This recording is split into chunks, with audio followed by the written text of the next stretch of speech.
in Manitoba where the margin is under 100. So that's interesting. So that one there almost certainly would be a recount. It would be recounted tonight and maybe recounted again. Well, now we go to Tory headquarters where Premier Gary Filmon is getting ready to walk the gauntlet of pom-poms. It's been a difficult night here, not certainly politically, but it has been in terms of timing. They've been wanting to have this speech a little earlier, probably a good half hour ago.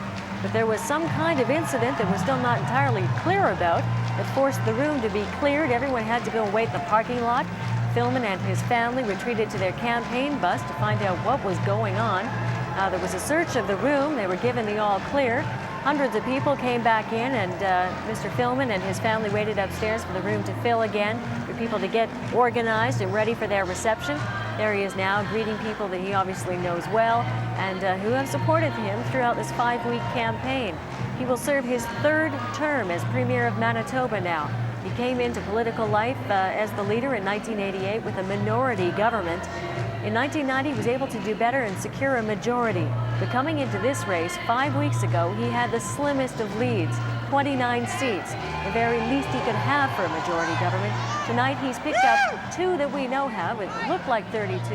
Now 31, we're being told, because of a change in Swan Lake.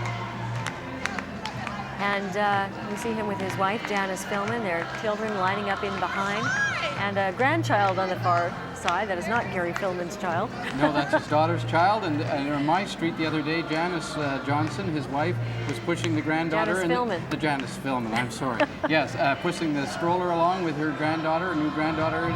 I covered the convention for CBC back in 1983 that chose Mr. Filmon as Progressive Conservative leader. It goes back that long ago. And I remember then that there was a real fight in the party over his leadership, and in opposition, he faced a lot of challenges, particularly from the rural wing, the more right-wing part of the party, that he was too moderate and trying to appeal too much to a moderate instinct among Manitoba voters. There are very few critics of Gary Filmon around today, I would think. Now, is that because he has become less moderate, or because his style has worked? Well, nothing succeeds like success, I guess they say in politics. He's also moved somewhat to the right as the whole political spectrum has moved to the right, as governments have come to terms with debts and deficits and so on.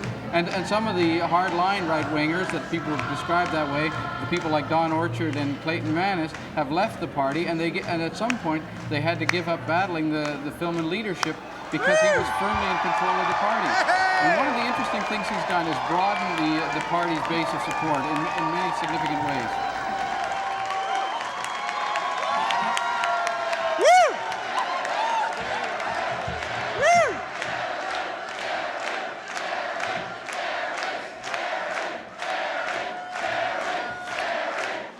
Thank you. Thank you.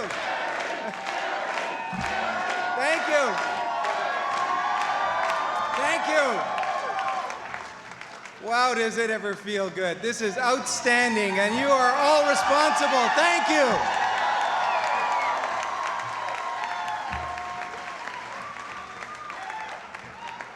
I want to start by just saying thank you for your patience tonight, because I know that this whole disruption and everything, you wanted to have another half hour of celebration, and we're going to still do that. We're just going to have to push it back another half hour, but thank you.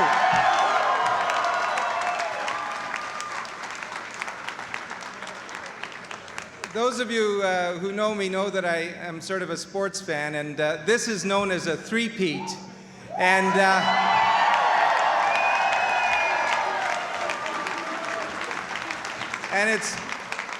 I think it's even more rare in politics than it is in sports to get 3 victories in a row. And I just say from the bottom of my heart to all of you who have worked so very, very hard throughout the province to make this happen, thank you very, very much.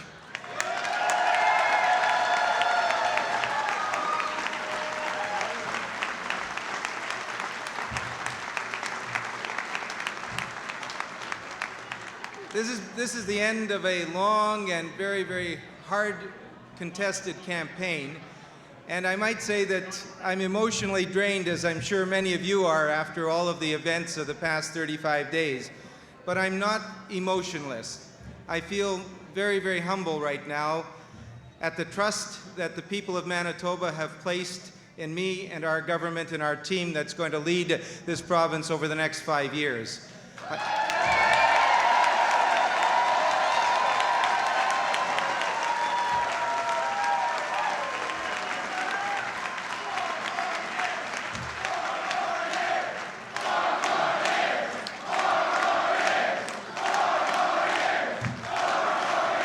Thank you.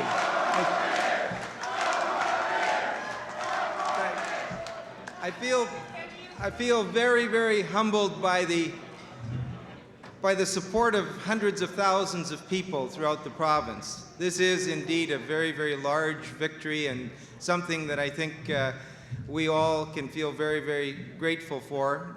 It's something that doesn't happen all that often. I feel very humbled by the commitment of so many talented and dedicated and experienced people who have thrown themselves so fully into the cause and worked so very hard throughout this campaign. In particular, I want to recognize what I believe is the most talented group of people that has ever run together with me in any election campaign.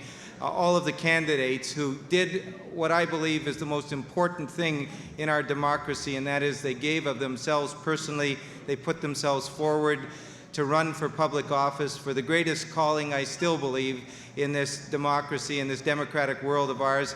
And I thank each and every one of them because we had an outstanding group of candidates. They really were.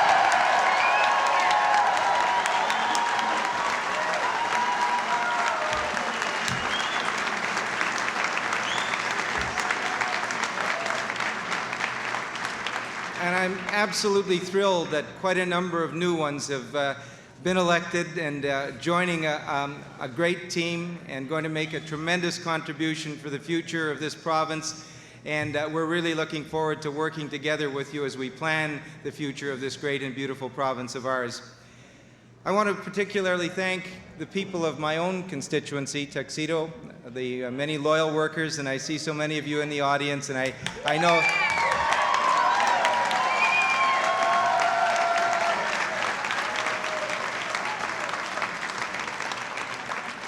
I thank all of you for 35 days of hard work, most of it without me there. And I thank the people of Tuxedo for the confidence again that they have placed in me.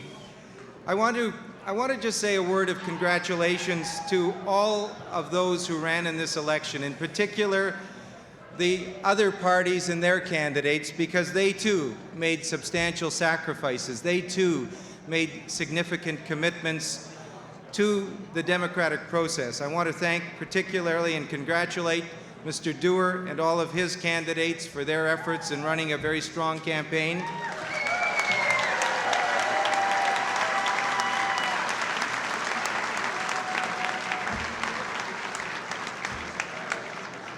And I want to congratulate Paul Edwards for all of the work that he put into this campaign and for, I know, a tremendous effort. And I know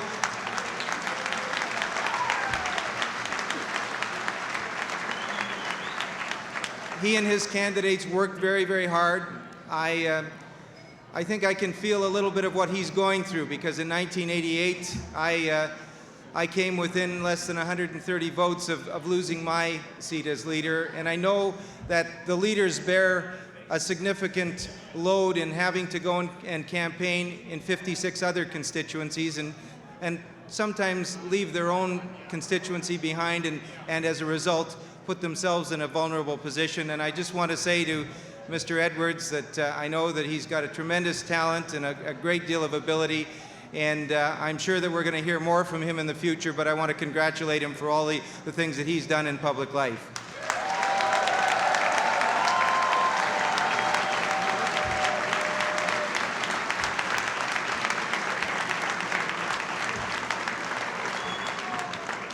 Surrounded by my own family, particularly 4 generations of women in our family, and of course the men folk as well.